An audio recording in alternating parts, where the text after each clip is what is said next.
अस्सलाम दोस्तों, एक हाई फाई एसओपी आपके सामने है। 51% इसके अंदर पोटाश है। यूरो प्लेंटी का प्रोडक्ट है।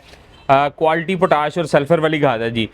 इसमें तकरीबन 51% पोटाश है और जो है सल्फ़र मौजूद होता है, जो फसल के मेयार और पैदावार दोनों को बेहतर करता है। यूरो पेनल्टी का आपके सामने ये प्रोडक्ट है। इसके फ़ायदे बहुत सारे हैं। फलों का साइज़, रंग और क्वालिटी बेहतर करता है। मिठास और वज़न में भी इजाफा करता है।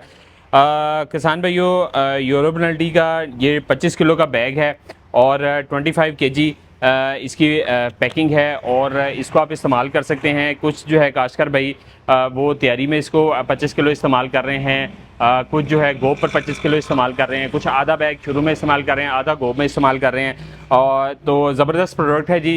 यूरो प्लेंटी जो है ब्रांड है और इसमें जो है आप जो है वो इस 25 केजी पैकिंग को आपने अगर पहले इस्तेमाल किया है तो कमेंट बॉक्स में लाजमी इसके रिज़ल्ट से जो है वो आगाह करें।